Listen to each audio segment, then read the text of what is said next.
Praise you, Lord. Hallelujah. Thank you, Jesus. Thank you, Lord. Thanks. Thank you, Lord Jesus. No, out of the abundance of the heart, the mouth speaketh. No, and we are so thankful, Lord.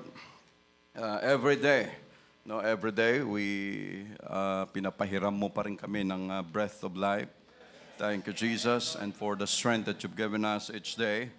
No, lahat tayo may mga daladalang sakit sa ulo, sakit sa balikat, sakit sa balakang, sakit sa kasukasuan, no, sakit sa tagiliran.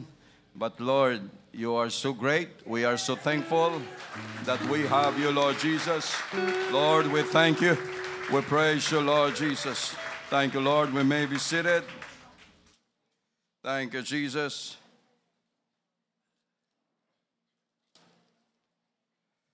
Now we welcome our visitors in the most precious name of Jesus.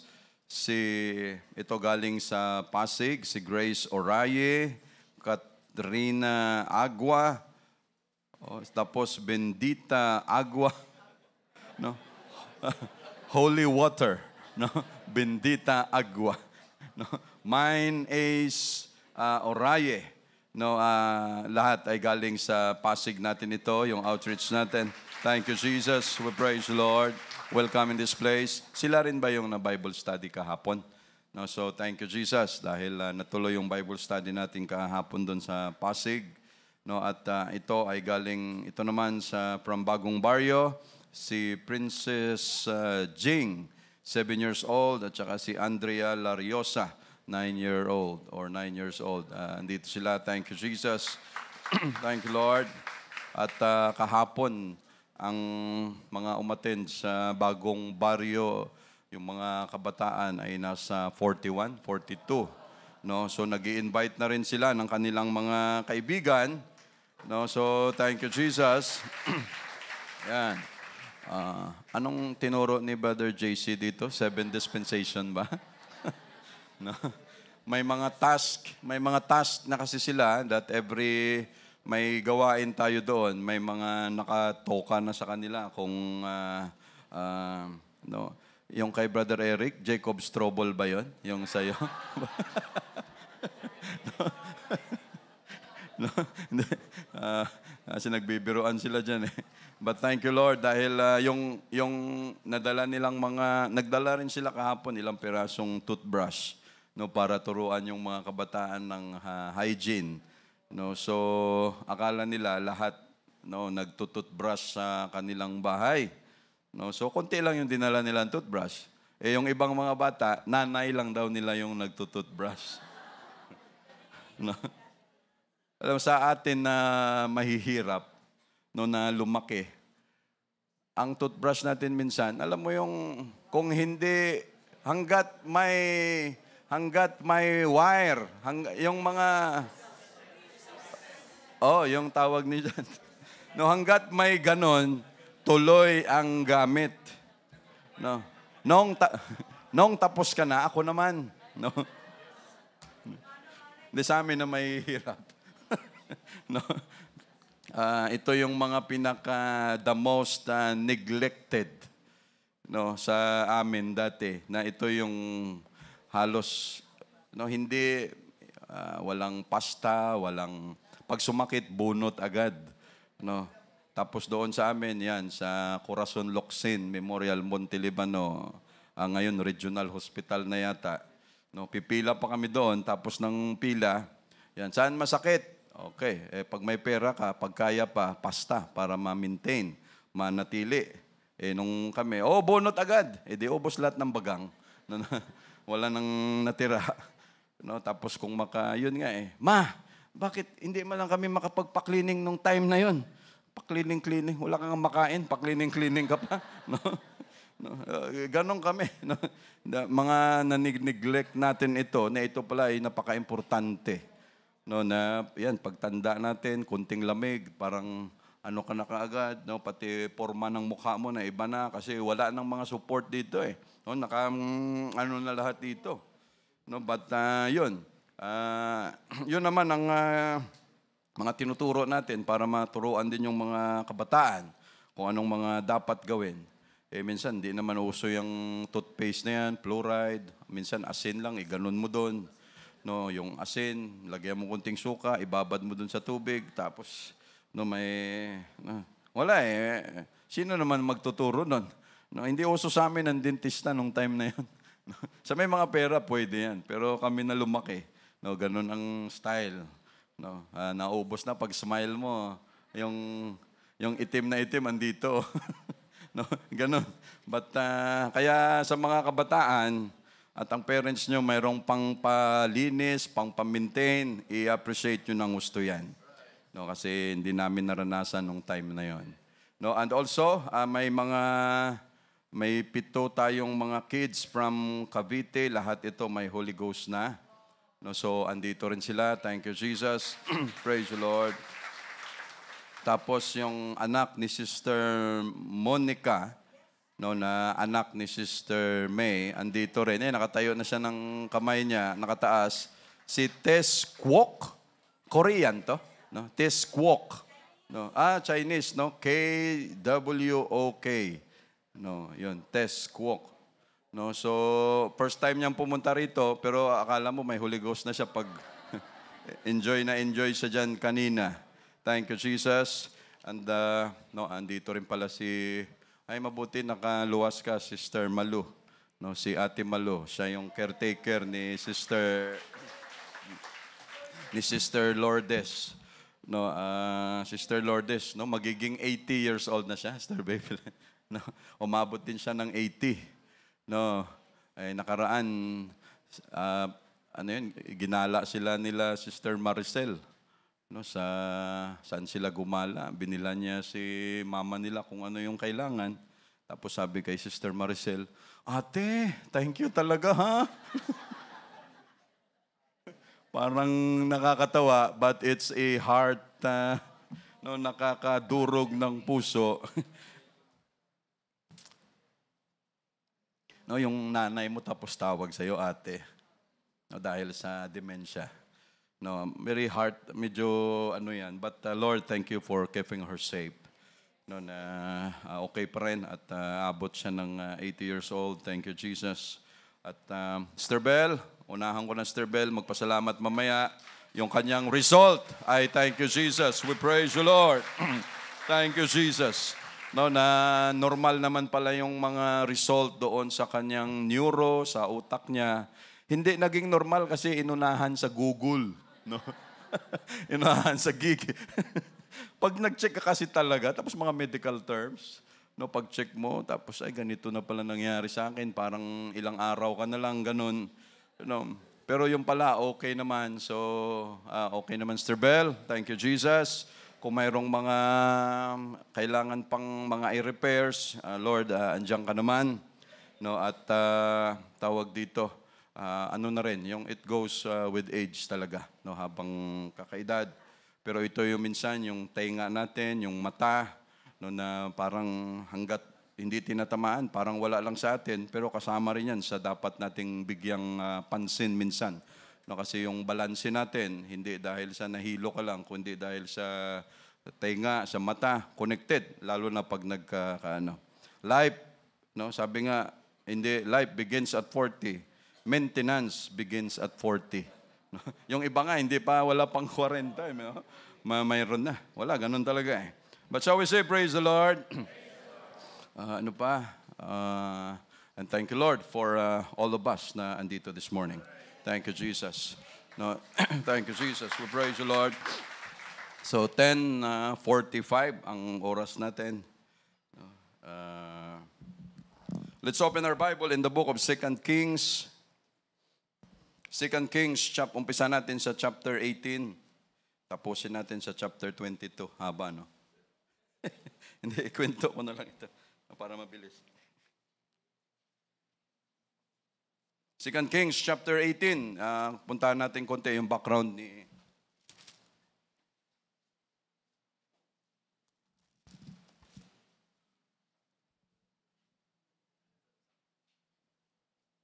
ito pala. Verse 1. Now it came to pass, sa 2 Kings chapter 18 verse 1. Now it came to pass in the 3rd year of Hoshea, a son of Elah, king of Israel, that Hezekiah the son of Ahaz, king of Judah, began to reign. 20 and 5 years old was he when he began to reign.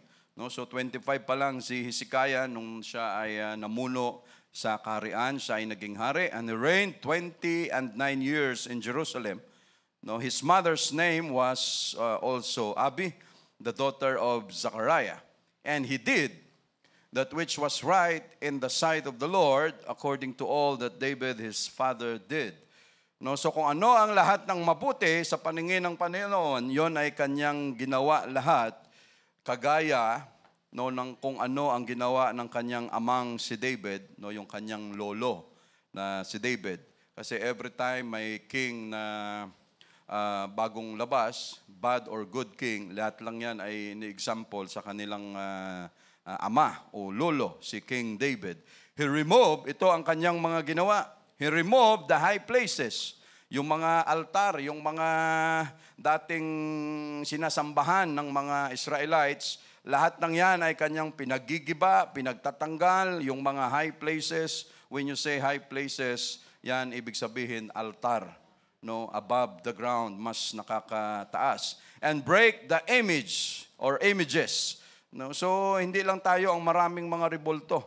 Kahit nung time nila, ang daming mga Diyos-Diyusan ang mga Israelites, lahat ng yan pinagsisira niya rin, and cut down the groves and break in pieces. No, marami kasi sila niyan, hindi lang sa mga altar, kung saang lugar na pwede silang makapagpatayo ng mga Diyos-Diyusan at mga kanilang isasamba. The brazen serpent that Moses had made, no, pati yung brazen serpent, during this time, ang brazen serpent na ito na ginawa pa ni Moses, ito ay from the time of Moses until this time, ito ay nasa 900 years na. So pati yung brazen serpent na yon ay tinanggal, sinira. Why? No, dahil yun na yung kanilang wino-worship. Yun na yung kanilang mga pagano na talaga. Yun na ang kanilang sinasamba na hindi dapat. So lahat ng yan ay ginawa ni King Hezekiah. For unto those days, the children of Israel did burn incense to it. No, so nawala na. No, dapat doon kayo mag-worship sa Diyos mismo in spirit and in truth, pero ang kanilang ginawa ito, doon na sila nagsusunog ng mga insinso, and he called it Nehostan. Verse 5, he trusted in the Lord God of Israel, so that after him was none like him among all the kings of Judah, nor any that were before him, for he clave to the Lord.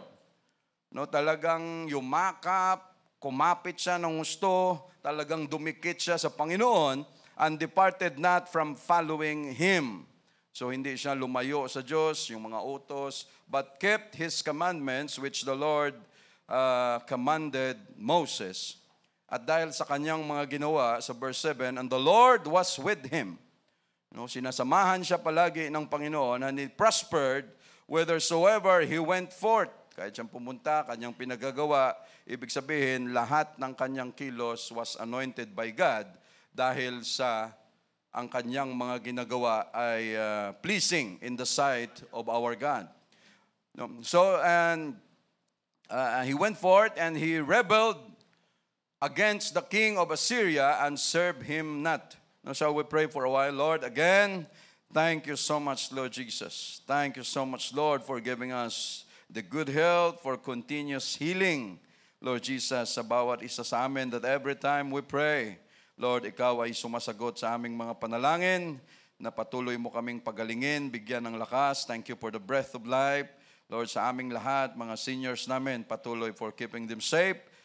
Sila ay may mga nararamdaman din, but Lord, thank you for the enough strength that you've given them, Lord Jesus. Thank you for the comfort sa lahat kung kami may mga pains na nararamdaman.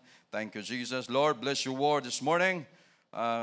Keep us with all humility, Lord Jesus, with all humbleness. Lord, let your word always, Lord, be our strength and our understanding na maintindihan ang iyong mga salita for the edification of the church, Lord Jesus. Lord, be with us in Jesus' name. Amen. So, yun yung binasa natin mga kapatid na mga record na ginawa ni Hezekiah. No, ang dami niyang ginawa, ang dami niyang mga tawag dito mga records, lahat yan naka-record sa Book of the Kings, Chronicles, no, lahat yung kanilang pinagagawa. No, yan ang kanyang umpisa mga kapatid, 25 years old, and then after siya ay nag-serve sa Diyos sa kingdom ng 29 years, so namatay siya at the age of 54. No, ganun lang ang kanyang edad. But dito, daanan natin ito mga kapatid sa chapter 20. Para dire-diretso tayo. Chapter 20, in those days, in the 14th year, no, pang-14 na pag-serve ni Hezekiah as king, no, he was sick, or was Hezekiah sick unto death. No, siya ang kanyang sakit, hindi sinabi kung anong klaseng sakit, pero ang kanyang sakit dito ay kanyang ikamamatay o pwede siyang mamatay. And the prophet Isaiah, no, the son of Amos, came to him. Huwag tayong malito dito mga kapatid, kasi although may book of Isaiah tayo, ang mga prophets na ito, sila ay nabuhay din sa time ng kings, sa time ng andyan kay Samuel. No, diyan yan sila nabubuhay. So wag tayong malito. No, prophet Isaiah, the son of Amos, came to him and said unto him, Thus saith the Lord, no, sinabi ng Panginoon, no, set thine house in order, for thou shalt die and not live. No, sabi ng Panginoon, ikaw ay siguradong mamamatay, ayusin mo na yung kingdom mo, kaharian mo. No, dahil sigurado na mamatay ka at hindi ka na mabubuhay pa. No, pag sa'yo kaya sabihin yan. No, sabi ng doktor, you have 3 months to live. No, dahil may cancer ka, dahil may ganitong sakit ka. No, wala ka ng pag-asa. You only have 1% to live and 99% to die. No, dahil sa sinabi niya, kinabukasan namatay ka dahil sa stress. No, dahil sa kanyang sinabi. But how many times, mga kapatid, mga kapatiran natin, no, may cancer, tinaningan, no, 1% to live. Pero tingnan natin, mga kapatid, bakit hanggang ngayon, alive and kicking pa? Bakit hanggang ngayon, mga kapatid, buhay pa tayo? You know, so gano'n naman ng mga tayo. Minsan, yun lang minsan, no? Hindi naman lahat ng doktor, pero may mga doktor kasi talaga na, alam mo yung dating sa kanila, parang hawak nila yung buhay ng tao, na pag nakasabi sa pasyente, ay, ito yung result mo. No, grabe ang result mo. Usually, hindi ka na mabubuhay ng matagal nito. No, wala na silang pakialam sa emosyon ng pasyente. Dahil sanay na sila na makakita ng lahat, halos namamatay doon sa ospital. No. Samantalang yung kamag-anak na hindi sanay, nagpapanik na, nakikipag-away na sa doktor, pero yung doktor makita mo, talagang relax lang. Sanay na eh. You know? May mga ganun talagang doktor, no, na talaga namang, ewan, no, pero maraming ganyan. No? Then he turned his face to the wall. Nung narinig ito ni Hezekiah, mga kapatid, he turned his face to the wall, no, and prayed unto the Lord, saying, sa sitwasyon na ito, mga kapatid, mayroon ka pa kayang lakas ng loob na magmalaki? No? No? Mayroon kang sakit, hindi ka makabangon, agonizing sa sakit, no? Hindi ka nga makakain, no? Lahat na lang. No? Tapos, i-confirm pa sa'yo ng propeta, yung sakit mo talagang patay ka. No? Sinabi sa akin ng Panginoon yan. No? No, kaya ako nandito dahil yun ang utos niya. No? Sa ganong klase, yung pagiging hari mo, may magawa kaya? Yung gold mo, yung silver mo, yung kayamanan mo, may magawa kaya? No, wala. No? Pero nito, nung sinabi sa kanya, but because Hezekiah, he was not a perfect man. David was not a perfect man. But they were righteous men before God. They were righteous men before God. No. At wala naman kasing perfecto talaga. Pag naghahanap ka, sabi nga nila, pag naghahanap ka ng mister, asawa na perpekto, sa panaginip meron. No. Pero sa aktual, wala. No. No. Sa pangalan, meron. Perpekto Yasay, perpekto. Pero nawala na rin sila eh. No, naubos na rin sila. But again, mga kapatid, sa ganitong kalagayan, but because he was a good man, a righteous man before God, at hindi ibig sabihin na pag ikaw ay righteous man, hindi ka na nagkakamali. No. You are not perfect. We are not perfect. He was not perfect. May mga mistakes, may mga desisyon na mali. But this time, nung sinabihan siya, wala siyang ibang way but to pray before God. No, humarap. Sa atin kaya tayo. No, minsan malakas ang loob natin pag okay ang pakiramdam natin. No. Pero ano ang pakiramdam? May sakit ka na, wala ka pang pera. No? Ano ang gagawin mo? Marami yan. No? Brother, ang tagal mo nang may sakit. Oo, nagpa-check ka na ba? Kaya ko pa naman to. Okay lang. Ba't hindi ka pumunta ng ospital? Okay lang, kaya ko pa naman. Kasi ang problema nga, walang pampacheck up. No? Mabuti na lang yung iba, mayroon, mabilis. Pero sa wala, tiis. No? Talagang ganon ang nangyayari. No, but this time, I beseech thee, O Lord. Sabi niya, nakikiawa, nakikisumamo ako sa iyo, Panginoon. Remember now, itong maganda rito, mga kapatid. Our God is a righteous God. He is a righteous judge. No, merciful and forgiving God. Pero ang prayer ni Hezekiah, mga kapatid, ito. No, ang title ng message natin, sige mamaya na lang, basahin muna natin to. I beseech thee, O Lord, remember now how I have walked before thee in truth and with a perfect heart. Nung siya nagkasakit, sinabihan siya ng propeta, tapos ito ang kanyang ginawa. Wala siyang ginawa kung hindi mag-pray. Sabi niya, Lord, ito kasing dapat gawin eh. Sa kalagayan na ganito, hindi ka makakain, may sakit ka, agonizing, tapos magmalaki ka pa. No, alam mo, Isaiah, may sakit na ako, tapos pumunta ka pa rito, tapos sabihin mo sa akin na talagang mamamatay ako, unahin muna kita. No, hindi ka nakakatulong sa problema ko. Dinagdagan mo pa. Di ba? Pwedeng ganun. No, but he had the right spirit na mag-pray. Ano ang sabi niya, mga kapatid? Ito ang kagandahan at ang mabuti sa Diyos natin. No, ano ang sabi niya? I have walked before thee in truth and with a perfect heart. Sabi niya, Panginoon, buong buhay ko, wala akong ginawa kung hindi sundin ka. Lahat ng bawal, lahat ng kontra sa'yo, mga pagano na mga gawain, mga grove, mga altar, lahat pinagsisira ko yan dahil gusto kong maglingkod sa'yo. No, I have walked with a perfect heart. No, puro ang aking puso sa paglilingkod sa'yo. And have done that which is good in thy sight. And Hezekiah wept sore. Sa ganitong kalagayan, pag ikaw nag-pray, may sakit ka na, magnonobela pa tayo sa prayer? No. Minsan yung mga sanguine, pag nag-text, kung ano ang dami ng kanilang sinabi sa iyo sa harap-harapan, ganun din sa text.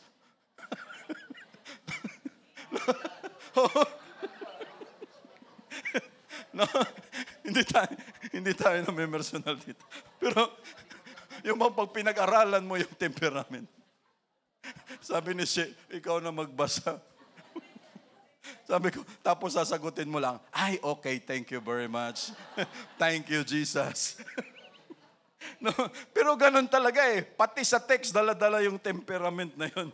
Kung gaano kadami pag nag-usap kayo, pagdating sa text, ganun pa rin. No? No? Dala-dala pa rin, mga kapatid. But this time, sa kalagayan ni Hezekiah, wala ka nang magawa, but direct to the point, sa ganitong kalagayan, Lord, wala akong ginawa kung hindi maglingkod sa iyo. Lord, buong buhay ko, pinaglingkuran kita, pinaglaban kita.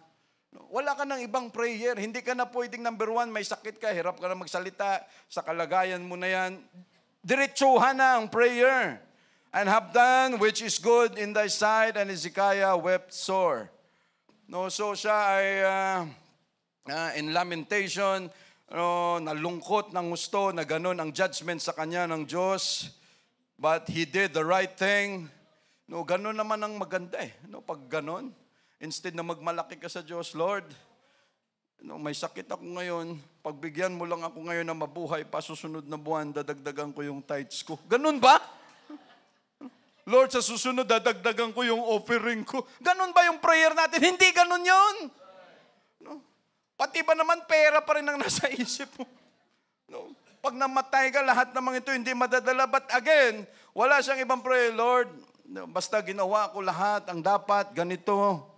No, wala na yan. Pag ang tao malapit ng mamatay, wala sa kanya ang isip na pera. No, kayamanan niya, lahat, ganito, trabaho, wala, burado na yan lahat. Pag andyan ka na sa kalagayan na yan. Verse 4, and it came to pass, for Isaiah was gone out in the middle court. No, hindi pa nga siya, no, andun pa lang siya mismo sa templo, andun pa lang siya sa middle court mismo, hindi pa siya nakakalabas, that the word of the Lord came to him saying, turn again and tell Hezekiah, the captain of my people, thus saith the Lord, the God of David of thy father, I have heard thy prayer. Hindi pa man nakatalikod ng tuluyan si Isaiah, sinagot na ng Panginoon ang prayer ni Hezekiah, sabihin mo sa kanya na yung prayer niya narinig ko. And how many times, mga kapatid, we've done that in this place? No, we've knelt down before God. No, how many times na tayo in-agonizing sa lahat ng karamdaman natin, and then we pray to God, we kneel down, we humble down before God, at ano ang sabi niya? Hindi naman tayo directly sasabihan, oy, Brother Wilfred, narinig ko yung prayer mo, sobrang sakit pala, ha? No, pinapagaling na kita, sinabi sa akin ng Panginoon. No. Pero ano ang nangyayari? God healed us. No, pinakinggan tayo, mga kapatid ng Diyos natin. No, very immediate, napakabilis ng sagot ng Diyos, mga kapatid. Minsan, ano lang ang inaantay niya sa atin? Magpakatotoo tayo. No, ano lang hinahanap niya sa atin? Maging honest, maging sincere. No, with all integrity. Yun lang ang hinahanap niya sa atin. Wala nang arte sa prayer natin. No, kung ano ang need ng heart natin, kung ano ang laman nito, yun ang ibigay natin sa Kanya. Hindi mo na yung kinasanayan natin dati, oh, Father, ganito yung kasalanan ko. Kinuha ko yung pera ng nanay, tatay ko nung bata pa ako. Kumuha ako ng mga ganito. Okay, mag-pray ka dyan ng Our Father, 5 beses na Our Father. Mag-pray ka dyan nung, tapos dala-dala mo yung ganyan. Wala ka namang naramdaman kahit ano. No, dahil sa bagay na yan. No, turn again and tell Hezekiah, captain of my people, anong sabi niya? I have heard thy prayer, narinig ko ang iyong panalangin, I have seen thy tears. Yung iyong mga luha, nakita ko. Lord, thank you so much that every time we pray, you're observing us. Every time we pray, you're listening to us. You heard all our prayers, Lord Jesus. No, behold, I will heal thee. No, pagagalingin kita. On the third day, thou shalt go up unto the house of the Lord, and I will add unto thy days 15 years. Bonus, ano? Hihingi ka pa ba ulit? No? Sa araw na ito, mamamatay ka na, pero sabi sa inyo ng Diyos, dahil sa ginawa mo at dahil sa prayer mo, bibigyan kita ng 15 years. Anong ihirit mo sa Diyos? Lord, pwede gawin mong 30 years? No? Hindi na! No? Okay na yung 15 years na yun. No, at during this time, ito yung mga panahon na may sakit si Hezekiah, at ito yung time na ang army ni Sennacherib, yung Assyrian Empire, ito yung time na sila ay sasalakayin na. Dahil yung si Sennacherib, yung king of the Assyrians, hindi siya kontento sa mga binibigay na, anong tawag doon? Parang tax ni Hezekiah during this time. No, hindi siya kontento. No, imagine, no, para lang matuwa si Sennacherib at hindi sakupin ang buong Israel, ang ginawa ni Hezekiah, no, pati mga poste na engraved with gold, covered with gold, yung mga doors, yung temple, lahat na puno ng mga ginto yan, no, para lang matuwa si Sennacherib, pati mga gold na yan, pinagtatanggal doon para ibigay lahat kay Sennacherib, mga gold, mga silver, lahat, parang tax o anong tawag dan, may term diyan eh. No, tribute o ano, para maibigay lahat, mga kapatid. No, ganon ang kanyang ginawa diyan. Yun pa ang kanyang pinoproblema, sabay yun during this 14th year na kanyang paglilingkod, No, but God said, I will deliver thee in this city out of the hand of the king of Assyria, and I will defend this city for my name's own sake and for my David's or my servant David's sake. No, dahil this time, mga kapatid, naalala ng Diyos, anong sabi niya?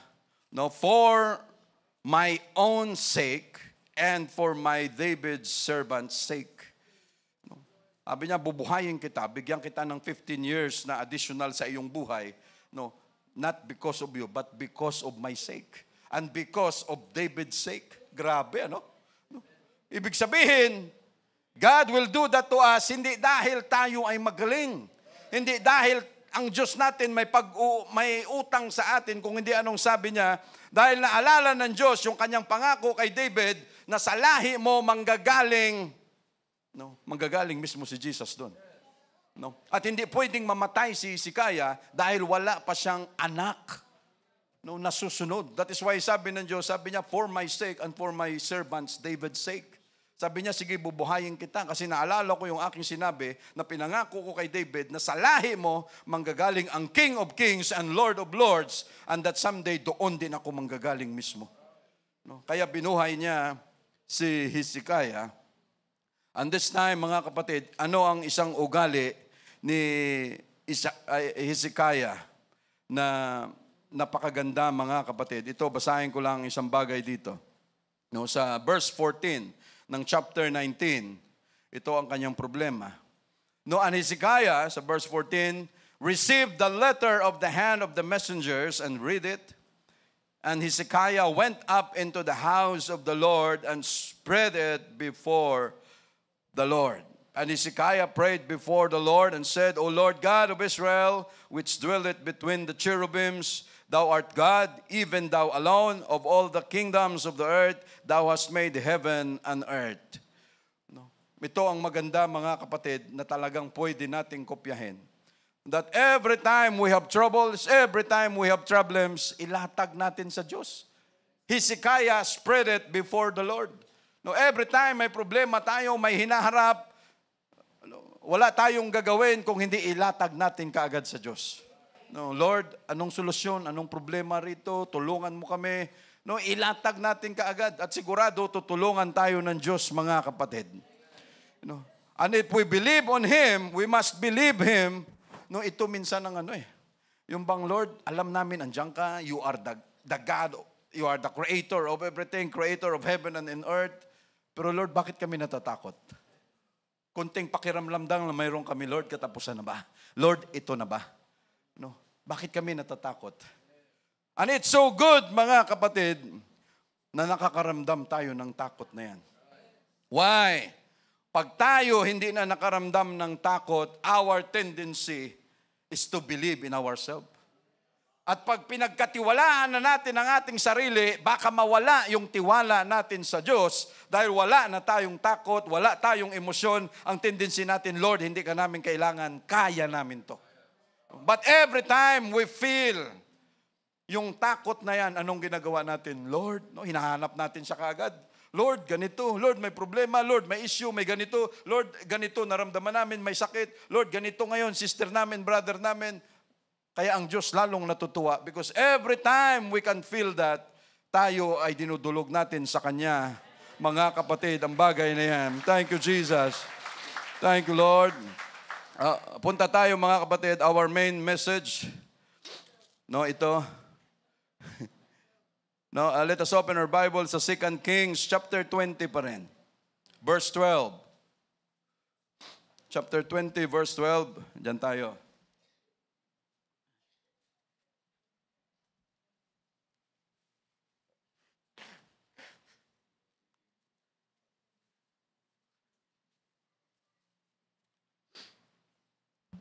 Verse 12, at that time, Merodach Baladan, or Merodach, no? Merodach Baladan, the son of Baladan, king of Babylon, sent letters and a present unto Hezekiah, for he had heard that Hezekiah had been sick. Yung hari doon sa Babylon, nagpadala ng messenger, ng emisary, ng ambassador, papunta sa kay Hezekiah dahil nabalitaan na si Hezekiah matindi ang kanyang sakit na naramdaman at kung paano siya pinagaling ng Diyos. No, so ito namang sa malayo, no, Assyria, no, Babylon, Iraq, no, in our time, no, nagpadala ng emisary para puntahan si Hezekiah. And verse 13, and Hezekiah hearkened unto them. Pinakinggan ni Hezekiah sila and showed them all the house of his precious things. Pinakita ni Hezekiah dahil sa flattery, dahil sa pambobola ng ibang bayan, ng ibang lahi, ng mga Iraqis, ng mga Assyrian, mga Babylonian, no, dahil nabalitaan kung gaano kabuti ang Diyos sa kanya, nagpadala at pagpunta doon, no, paano ka pinagaling ng Diyos mo? No, nag-alala yung hari namin dahil ikaw ay may sakit, flattery. No, talagang pambobola na lahat dahil si Hezekiah ang kanyang love tank ay word of affirmation. No, nabola siya ng husto. At dahil sa kanyang naramdaman, talagang grabe, dati ganitong itsura mo, ngayon mas okay ka na. Grabe, ang galing talaga ng Diyos mo, ano? Lahat, so napunuan ng gusto yon. At this time, ang sabi niya, he showed them all the house of his precious things. Lahat ng magagandang mga bagay na mayroon sa kaharian, sa templo, sa treasure house, the silver, the gold, and the spices, and the precious ointment, and all the house of his armor, and all that was found in his treasures. No, there was nothing in his house, nor in all his dominion, that Hezekiah showed them not. Ultimo mga tinidor. Golden silver spoon, a golden spoon, silver spoon, lahat ng pwede niyang ipakita, lahat ng kanyang pwedeng ibida, no, pinakita niya sa mga tao na hindi pa niya kalahi. Nakalimutan niya na yung time na ito, uso ang, anong tawag doon? Sakupan. Uso yung pananakop. And the title of our preaching, when asset becomes a liability. Ito mga kapatid, asset, no, sa accountant natin, sa mga kabataan natin o sa nag-aaral, what is an asset? No. Ang asset, ito ay bagay, property na may halaga. No, asset, ari-arian, no, na may value, may halaga, benepisyo, a useful or valuable thing, person, or quality. No, property owned by a person or company, no, regarded as having value and available to meet debts, commitment, or legacies. In military equipment, no, yung mga assets nila, mga eroplano, mga ships, mga communications, radar, installations, no, employed or targeted in military operation. No, yun. Lahat ng may pakinabang, pag mayroon kang kotse, mayroon kang cellphone, mayroon kang, lahat yun, asset mo yun. No, mayroon kang house and lot na hindi mo na binabayaran, sa iyo na talaga yan. Marami kang cash, marami kang gold, lahat asset ang tawag dyan. No, pakinabang yan sa iyo. No, may value, may halaga. Ano naman ang liability, mga kapatid? Pag liability, ibig sabihin, sagutin. No, liability. Pananagutan, the state of being responsible for something, especially by law. No, liability. So, ganun yan. Sagutin mo, you are liable, no, asset and liability. No, pag ikaw ay nagtatrabaho sa gobyerno, hanggang ngayon ba, Sister Nancy, Sister Donna, sa gobyerno, no, nagtatrabaho dati, Sister Grace, kami, no, nagtatrabaho dati sa gobyerno, no, may tinatawag kaming form na SOA. SOA ba yun? Statements of Assets and Liabilities. Pag pumasok ka sa gobyerno, yearly po, fill upan mo yung form na yan, ilalagay mo, okay, asset. Ilalagay mo sa asset mo, mayroon na akong bahay, may kotse, wala nang bayad dyan, mayroon akong negosyo, mayroon akong cellphone na iPhone 16, no, pinilahan. Yung iPhone 16, no, pinilahan nung kailan lang. Yung pinakaunang babae na pumila para makabili ng iPhone 16, pumila siya ng 2 days. No, 2 days ahead, pumila na siya. para makabili lang ng iPhone. No? Buti hindi kami nagkita ni Brother Larry doon. No? No? Grabe, ano? No? Tapos sa susunod, magre-release na naman ng iPhone 17. No? Ang tao, walang kabusugan, walang satisfaction. No? Pag nabili mo na yung iPhone 16, mag-i-expect ka na ng iPhone 17. No? So, gano'n ang nangyari, mga kapatid. No, lahat ng yan, ng asset mo, ilalagay mo yan dan. Kung may kotse ka, may bahay, may cellphone, may mamahaling alahas, lahat ng yan, asset mo yan. No, salin ang tawag diyan. Tapos ilalagay mo sa kabila, no, ano naman ang iyong liabilities o mga pananagutan. Number 1, utang. Kung marami kang utang, marami kang loans, kotse na binabayaran, buwan-buwan, lahat ng yan ilagay mo diyan as your liability. No, ganon. Kaya yung iba may tinatawag na asset management. No, para yung kanilang mga properties, mga bagay na may value, aalagaan ng gusto para hindi mapunta sa liabilities.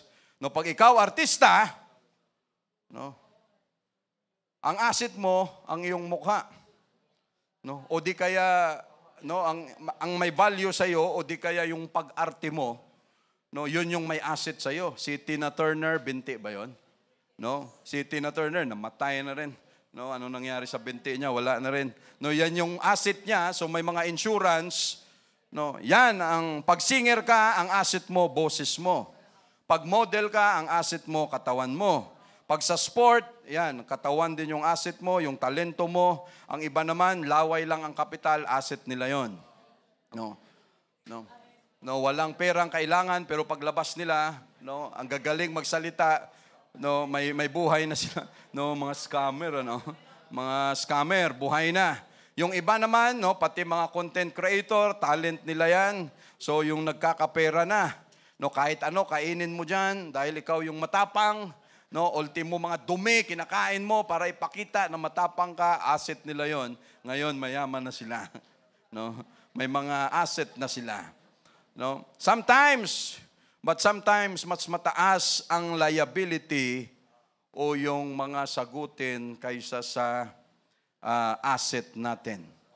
No? Umpisa sa gobyerno, tumakbo, teacher, nagpipidikab. No, yan ang umpisa mo. Ngayon tatakbo kang mayor sa Marikina. No? No? Tapos, no, ngayon ang relo mo mga Patek Philippe ba yun? Yung mga Rolex, mga Daytona, ang mamahalin talaga. Tapos yung damit mo, bagay yung bag mo, yung Hermes, lahat. No? Pero nag-umpisa ka, wala. No? No. Pag nalugi ang company, kung ano yung mga natirang mga kotse, mga bahay, mga properties, yun ang pwedeng ibenta para matakpan yung mga sagutin o mga liabilities para mabayaran yung mga empleyado, no, mga benepisyo ng tao. No, mas maraming utang, mas malaki ang liability. No, at bakit nangyayari yon, mga kapatid, na mas marami ang liability? Because of what? Because of mismanagement. No, dahil sa hindi maganda ang paghawak. No, sumisweldo ka ng 100,000 a month, pero ang gastos mo 150,000 a month.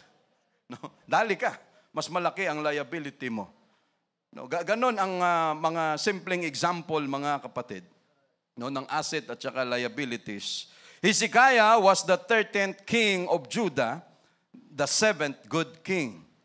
No, again, he was not perfect like David his father, but he was a righteous man before God and he served God the kingdom for 29 years as king. No, started at 25 years old. So dito, mga kapatid, our God is a righteous God. He is a jealous God, a merciful God sa mga taong nagsisisi sa harapan niya, but He is also a jealous God who will not share His glory to anyone. No, before, wala pa tayong Holy Ghost, mga kapatid, at hindi pa tayo na-baptize in Jesus' name, we are a liability before God. No? At wala tayong pwedeng imagmalaki. No, lahat at si Jesus lang ang sumagot sa atin at ang pwedeng magtubo sa atin, and He did it on the cross. He paid in full para tayo ngayon ay maging asset niya. No? May halaga, may value sa harapan ni Jesus. No? At tayo, thank you Jesus mga kapatid. No. No. At tayo ay naging asset hindi dahil sa kung ano ang kakayanan natin, kung hindi dahil sa ginawa ni Jesus sa atin. No? Walang asset si Jesus na babalikan dito sa mundo kung hindi tayo. No? Our soul, our precious soul. No, sa labas nga may term no, Brother Ed, no? May term nga sa labas. Ano 'yan? Asset ng pulis 'yan. No, pag sinabing asset ng pulis, mag-ingat ka diyan. Kasi pag ikaw tinuro niyan, tapos ka. No, informante, pag sinabi may asset kasi napasukan tayo No, yung mga bataan ng pulis, mga tao nila na akala mo nagtitinda-tinda lang, araw-araw dadalaw doon sa bahay mo. Gusto mo bangos? No? Bili ka naman ng bili ng bangos. Yung pala, pinapag-aralan ka na, ito kaya yung tao na to? No, tapos pagdating sa bahay mo, kasama na yung NBI. Pagdating, ikaw yung nagtitinda sa akin ng bangos. Sir, pasensya ka na, trabaho lang. Ikaw, asset po kasi ako ng NBI. No, wala ka nang magawa. No, may mga ganyan sa labas, mga kapatid. But again, grabe ang pag-iingat ni Jesus sa atin para manatili tayong asset, mga kapatid, at hindi liability. No, that is why God is so good to us. No, He said, sabi niya, my thoughts are only good for you. No, sabi niya, wala akong ibang naisip na masama kung hindi lahat mabuti para sa inyo.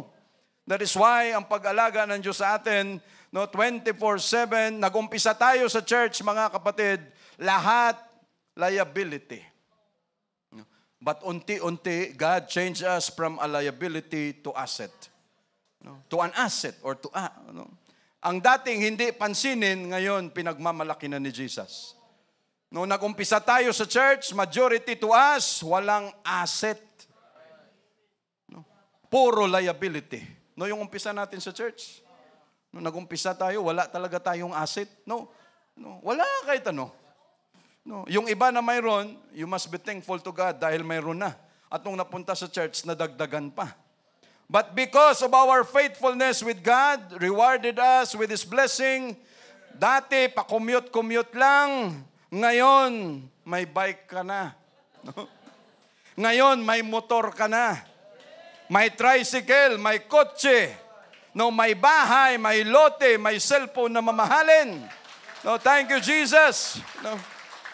Nakakakain ka na ngayon sa fine dining. Na ang isang sirloin steak, 10,000 10,000 ang presyo. Huwag kayong kumain doon, mahal masyado 'yun. Wolfgang Pack. Parang ang pinakpak sa presyo, sa taas. Eat all you can, kaya mo nang kumain. Nakaka-eroplano ka na. Nakakabiyahe ka na sa ibang lugar, sa ibang bansa. Dahil yan, siya lahat ang may bigay sa atin, mga kapatid. Siya lahat ang nagbigay ng asset na yan for us to enjoy. Pag may problema tayo, sinasagot niya. Pag may sakit tayo, pinapagaling niya. Pag troubled tayo, kino-comfort niya tayo, mga kapatid. Thank you, Jesus. And because of our tithes, He protected our assets from liabilities. Dahil sa pagbibigay natin na yan, mga kapatid, ang galing lahat sa Diyos yan. Sabi ni Paul planted, Apollos watered, but God gave it the increase. The blessing of the Lord, it make it rich, but He added no sorrow with it. Pag ang blessing galing sa Diyos, you will enjoy it. At siguraduhin ng Diyos na maging masaya ka, ma-enjoy mo yung bagay na yan pag ang blessing galing sa Kanya. Pero pag ang blessing galing sa shabu, galing sa sugal, you will enjoy momentarily. For a while, may enjoy mo yan, but after that, buong buhay mo, andun ka sa bilibid. Andun ka sa CIW. Enjoy na enjoy si Alice Guo. Pero sa ngayon, saan siya? Dahil galing lahat doon. Hindi maganda, mga kapatid. But no, ang perang pinaghirapan natin, talagang may enjoy natin yan. No, and whatever we have right now came from our God. And we must acknowledge Him for it and give thanks. Ito mga kapatid, ang ginawa ni Hezekiah dahil napunuan ang kanyang ego, no, galing pa sa ibang mga tao, no, na dumating sa kanya, hindi niya alam na ito ay nagmamasid na. No? Kunyari, no, ito yung, pag may kaibigan tayo na marunong magsabi sa atin at tayo ay na-hurt, totoong kaibigan yan. No? Pero may kaibigan ka na lahat, bulubulatik, sa amin sa Ilonggo, bulubulatik, yung hindi sinasabi sa'yo na ganito, tapos puro papuri lang, mag-ingat ka dyan. Dahil pag talikod mo, yan ang sasaksak sa'yo.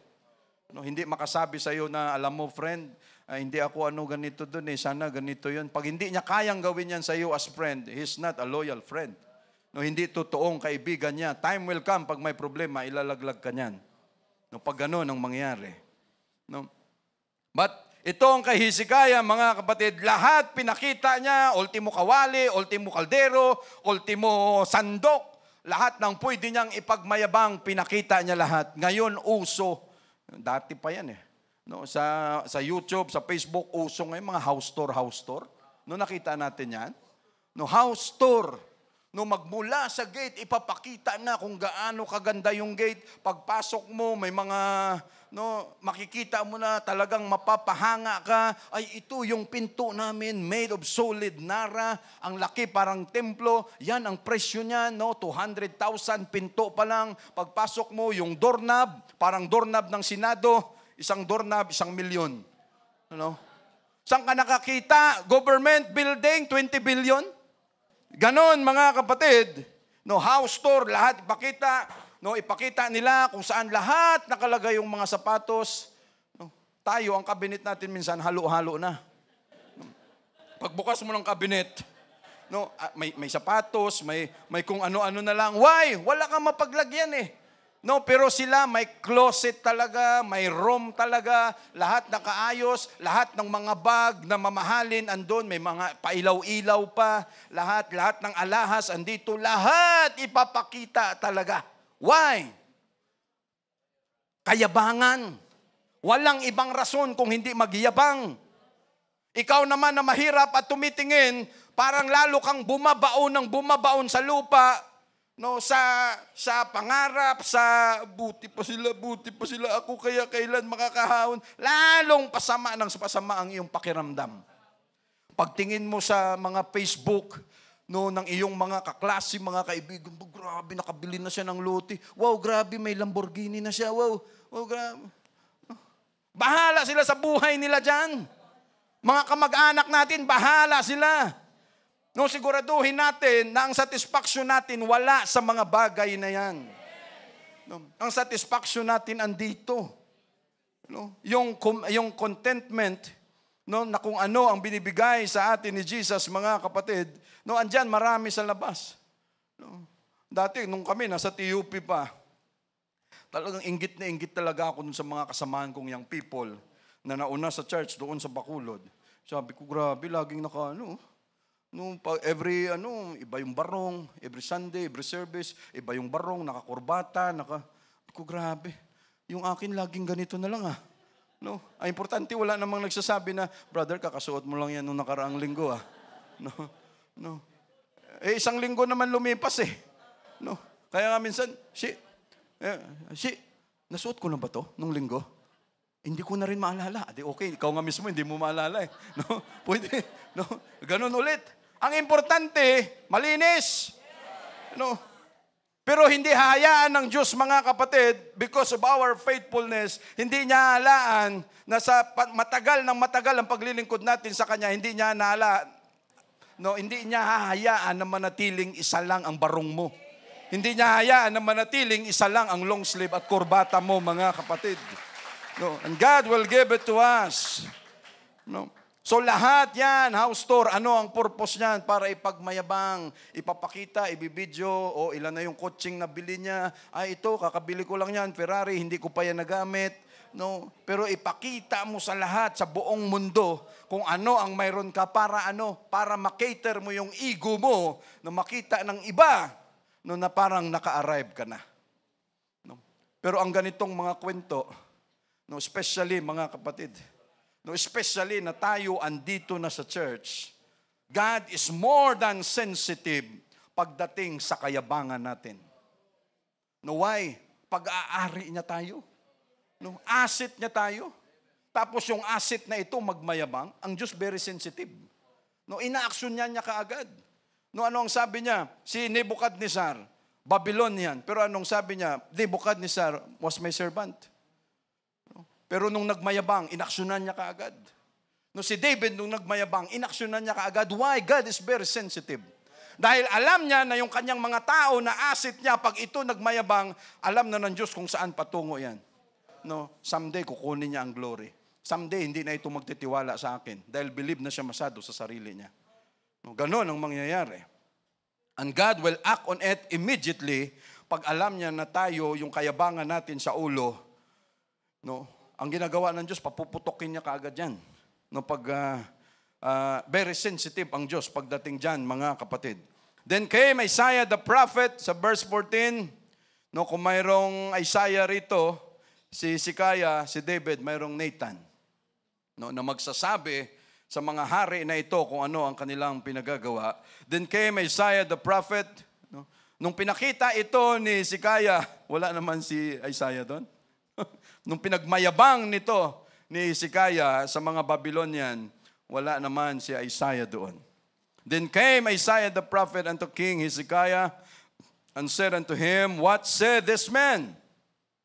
No, anong pakay, anong sinabi sa iyo ng mga tao na ito? And from whence came they unto thee? No, saan ba sila galing? Anong pinag-usapan ninyo? Anong sadya niya sa iyo? And Hezekiah said, they are come from a far country, even from Babylon. No, ang layo ng kanilang pinanggalingan, no, ang biyahe nila para lang dumating at pumunta kay Hezekiah. And he said, what have they seen in thine house? No, ano ang nakita nila sa pamamahay mo? No. Yung bang no, pagdating sa bahay mo, no, may bisita ka, pagpasok pa lang. Alam mo yung binili ko sa upuan na yan, ano yan? 100,000 yung upuan na yan. No. Kaya pag umupo ka diyan, ayusin mo kasi baka no. Alam mo yan yung ano niyan. Lahat na lang sa bahay mo pag may bisita, may presyo. No? No, ibang klaseng kayabangan, ano? Talaga. No, lahat ipapakita mo. No, kahit sa panliligaw daw, ganun. No, lahat ng mabuti, pakita mo. No, pero wag na muna tayo diyan. No, so ito mga kapatid, and he said, what have they seen in thine house? And Hezekiah answered, all the things that are in mine house have they seen. No, lahat ng mayroon sa pamamahay, sa templo, sa kaharian, nakita nila. No, anong pumasok sa isip ni Hezekiah? Bakit ginawa niya ito? No, akala niya kanya. No, akala niya pag-aari niya ang kaharian. Akala niya lahat ng gold, ng silver, lahat akala niya kanya. No, yung pala may tunay na nagmamay-ari. Which is our God, mga kapatid. Whatever we have is not ours. Kung ano man mayroon tayo, hindi talaga atin yan. Pinagkatiwala, binigay sa atin ng Diyos para ingatan. No, paano masabi natin na hindi atin yun? Bakit? Pag namatay na tayo, lahat ba madadala natin yan? Wala talaga. No, at wala pang nakapagpatunay na siya may dinala na property pag siya namatay. No, wala kahit ano. No, dahil hindi atin yan, mga kapatid. No, ano ang sabi niya? You are dust, and the dust you shall return. No, ikaw ay alabok, alikabok, at doon ka babalik. But Lord, thank you for your grace and mercy. No, you've given us, Lord Jesus. No, so ang sabi niya, there is nothing among my treasures that I have not showed them. No, tinubuan na ng sobrang hangin. Sabi niya, wala akong pinakita kahit ano pa man. No, ng mga treasures, ng mga ari-arian na mayroon dito, lahat pinakita ako sa kanila. And Isaiah said unto Hezekiah, hear the word of the Lord. No, Sabi niya, ito, pakinggan mo. Parang si David, ano? May dahil sa ginawa mo, sabi niya, ito, pakinggan mo. Behold, the days come that all that is in thine house, lahat ng mayroong ka sa pamamahay mo, that which thy fathers have laid up in store unto this day. No, para bang lahat ng mayroon ka, minana mo lang yan. No, hindi yan sa iyo. Pinaghirapan yan ng mga ninuno mo, ng nanay, tatay mo para magkaroon ka niyan. No, hindi yan sa iyo. No. Shall be carried into Babylon. Nothing shall be left, saith the Lord. Grabing galit ng Diyos, ano? Dahil ikaw nagmayabang, kung anong mayroon ka, uubusin ko yan. No, para ipakita ko sa iyo kung sino ang tunay na nagmamay-ari niyan. No, so lahat ng mayroon ka, walang matitira, lahat kung kanino mo pinakita, sila ang kukuha, lahat dadalhin nila yan. No, walang matitira sa iyo. And of thy sons that shall issue from thee, which thou shalt beget, shall they take away, and they shall be eunuchs in the palace of the king of Babylon. Hindi lang mga properties mo, kung hindi, pati mga apo-apo mo. Sila ay dadalhin doon sa Babylon, sila ay maging eunuch, may mga posisyon din sila. After 125 years, nangyari na nga sila Daniel, Shadrach, Meshach, and Abednego, pinagdadala na sa Babylon. No, after 125 years. Because of one man's pride. No? Ganun pala, no? Pwede palang mangyari dahil sa ginawa natin na pagmamayabang, no? Generation mo madadamay. No? At ikaw ang may rason kung bakit nangyari yan sa kanila. No, kung bakit sila nahirapan. Because of this, mga kapatid, the time will come. After 125 years, nangyari nga. Then said Hezekiah unto Isaiah, good is the word of the Lord, which thou hast spoken. And he said, is it not good if peace and truth be in my days? No, and the rest of the acts of Hezekiah and all his might, and how he made a pool and a conduit, and brought water into the city, are they not written in the book of Chronicles of the kings of Judah? And Hezekiah slept with his fathers, and Manasseh his son reigned in his stead. No, yung isa sa pinaka engineering marvel na tinatawag na ginawa ni Hezekiah ay yung tubig na doon sa Upper Gihon na ang ginawa niya, pinasara niya yung part na yon, gumawa siya ng dock, no, papunta, papasok doon sa Lower Gihon, which is in the Pool of Siloam. No, yung Pool of Siloam dyan. No, tinago niya yan, yung tubig na yan, kinuberan niya para hindi makita sa labas ng mga kalaban. Hindi makita, pero sa loob, tuloy-tuloy ang tubig na bagsak sa Jerusalem. At yun, hindi alam ng kalaban na kahit anong gawin nila na paikutan yung buong Israel, hindi matatalo kasi ang tubig, ang supply tuloy-tuloy. Isa yan sa ginawa ni Hezekiah na yung Pool of Siloam doon nakakonek at tuloy-tuloy ang supply, mga kapatid. So we say, praise the Lord. No, but this time, mga kapatid, an asset will become a liability before God. No, paano nagiging liability ang isang asset? You know? No, kaysa sa ipagmayabang natin, mga kapatid, kung anong meron tayo, no, kaysa magmayabang tayo, mas okay na pasalamatan natin sa Diyos. No, kung may bahay ka, masarap tulog mo, give thanks to God.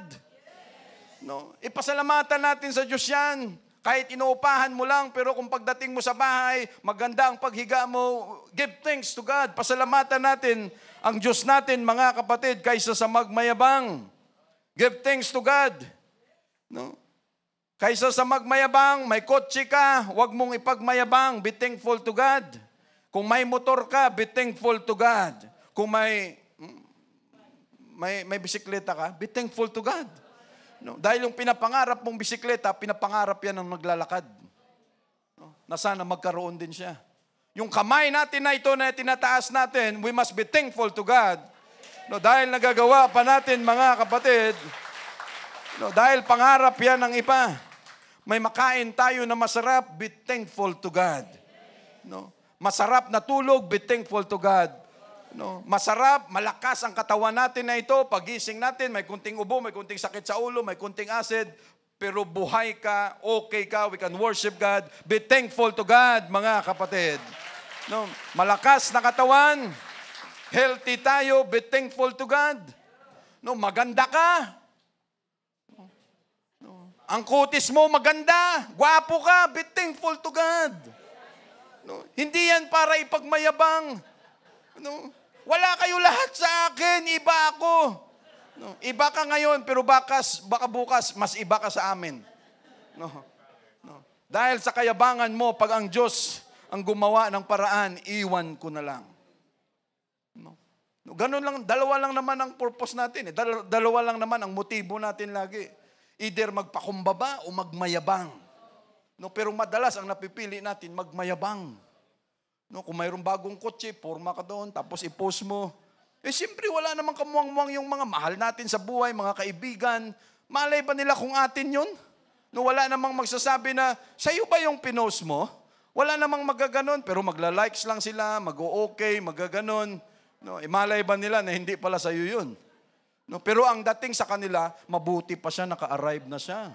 No, mabuti pa siya, ano kayang pinagagawa? No, samantalang kami rito, hinagpis pa rin ang inaabot namin. No, hirap pa rin kami. No, but again, we must be thankful to God, mga kapatid. Kung maganda ang boses natin, pag kumanta, be thankful to God. No? Kung ang boses namin, kagaya namin nila Brother Larry, Brother Roland, but still we can worship God, we must be thankful to God. No?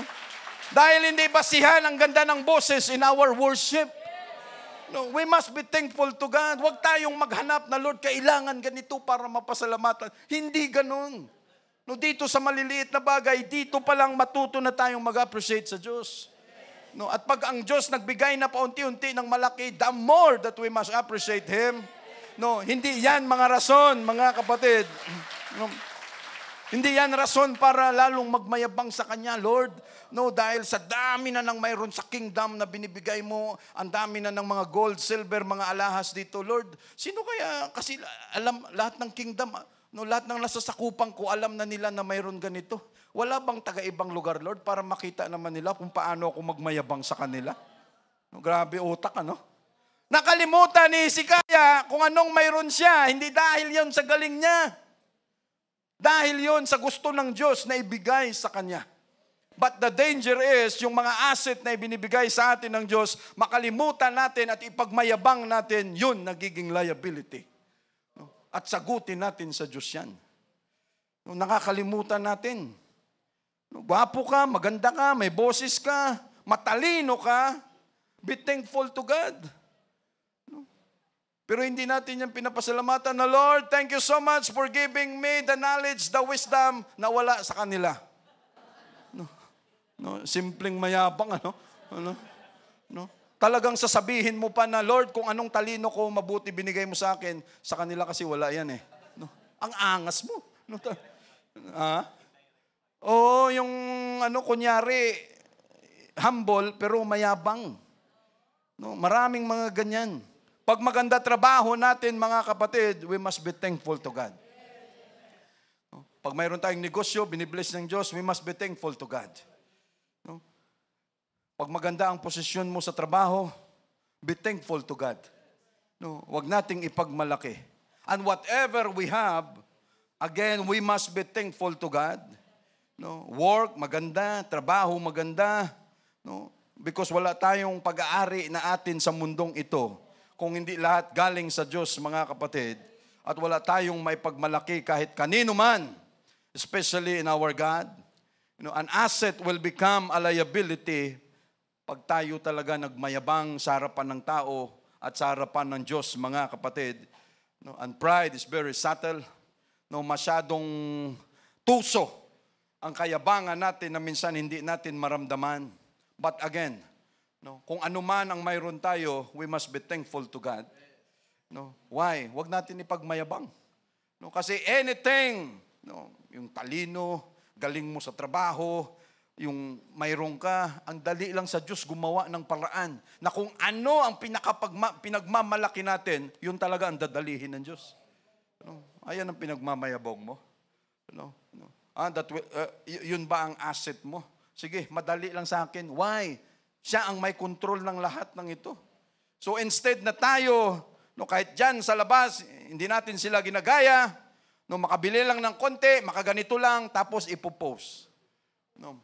Tapos ang dami ring views. Pag ang daming views, maraming pera na pumapasok. Tapos makikita mo, bago na naman silang asset, ipapakita na naman nila. Itong lang, yung nangyari, yung taga Pampanga ng mga online seller ba yon? Sino pangalan nun? Lulu ba yon? Mga online seller. Lahat na lang gustong ipakita. Lahat na lang ng ginagawa sa buhay gustong ipakita. Anong nangyari? Hindi pinagpapatay. So nasaan ang asset ngayon? Nasaan ang pinagmamalaki nila ngayon? Wala. Because God, anytime, pwedeng burahan lahat ng Diyos ang mga bagay na yan, mga kapatid. The asset that we have, God can make it a liability. Pag hindi natin naayos, tayo ay magmayabang, whatever we have. Because pride is very subtle. Seemingly, ang humility andyan, pero ang motibo, pride talaga. At minsan, nangyayari yan. Yun ang sabi ko kanina. Yung bang, alam niyo yung suot ko ngayon, talagang gusto mo ipakita, may presyo, gusto mo ano yan, lahat, para to cater our pride, to cater, masabi na iba na tayo. But again, our God is very sensitive, mga kapatid, pagdating sa bagay na yan. And we must trust in the Lord with all our heart, with all understanding. Mas maganda na tayo ay patuloy na magtiwala sa Diyos, mga kapatid, because tayo na mga naglilingkod sa Diyos. Ang tao, pag wala pang pera, humble pa. Pag wala pang ipagmamalaki, humble pa. Pero nung nagkapera na, hambog na.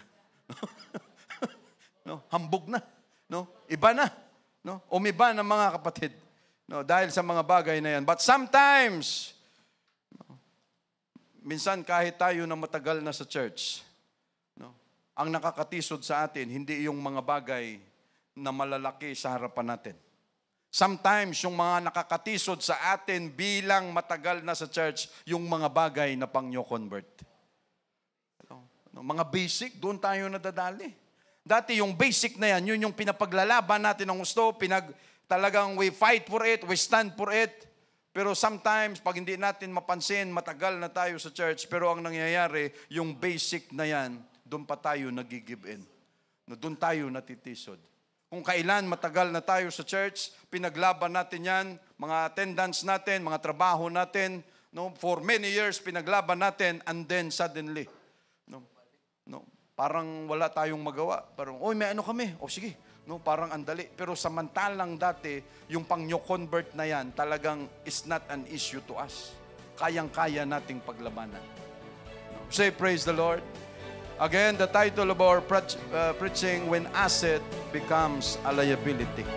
Thank you, Jesus.